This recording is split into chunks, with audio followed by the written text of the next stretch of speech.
always great to see you. Thanks. Now, we have a lot of questions about herbs, obviously. And what do I tell people that really just don't have much space? Herbs love containers, Beverly, so let's take a look at all these wonderful pots and see what we can find. Great. We want a pot that's at least 12 inches in diameter, and I measure with my arm. Okay. We have to have a pot that's a color we like. Perfect. And we must have a drainage hole in the bottom of it.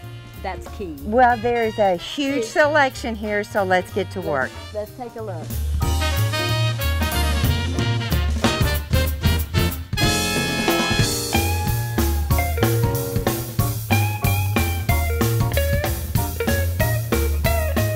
So I see, Ann, you've already made some selections. Tell me, how did you choose these? Well, first of all, Beverly, for herbs in a pot, you need herbs that work and play well together. All right.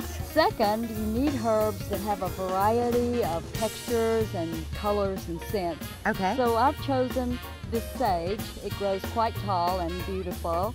And this gorgeous golden marjoram, which adds a real splash of color to the pot. It really does. And over here is a silver thyme, and it will drape over the edge and soften the edge of the pot so nicely.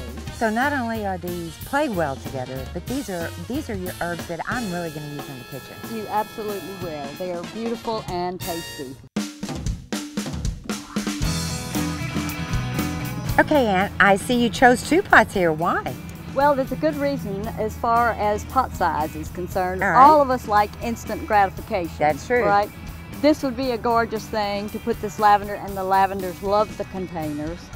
So this would be a good thing, but in about 2 months, the roots would have already filled the pot. Okay, Not great. a good idea. So not for long term. not for long term. Even starting as small as this is not a mistake. Okay. As small as it looks in the pot. All right. And then second of all, we have the larger pot, which can accommodate 3 herbs and last much longer, and the herbs will be happier and they will grow better, and you'll have more leaves to cook with. Okay, perfect. So this is going to be more of our little This is mini our- kitchen garden, so to This speak. is. And we have chosen these 3 herbs because they have a really good way of working and playing well together. So tell me what you've done here with the soil. This is excellent garden soil. I believe it's called rose soil. Okay. It's great for a pot, well draining.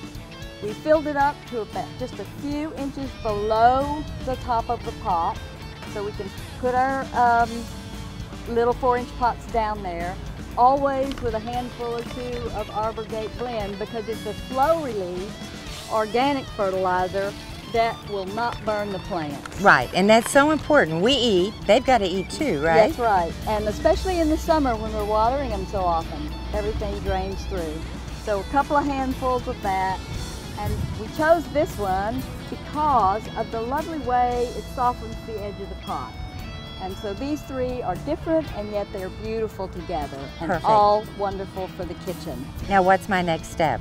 Your next step is to put the plants in the soil.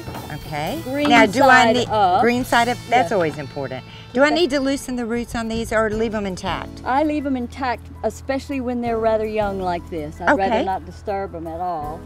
So here we go with the 3. This one has a bit more of a root structure, so you could just do this a bit to loosen them up from the edges, and in they go.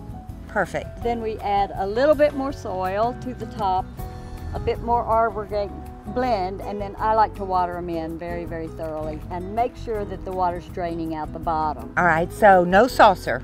No saucer, please. If you want to use a saucer, turn it upside down. That water standing in the saucer will cause these to absolutely suffocate for oxygen. So Okay. you don't want to do that. Well, that's great to know. So shall we add some soil? Yes.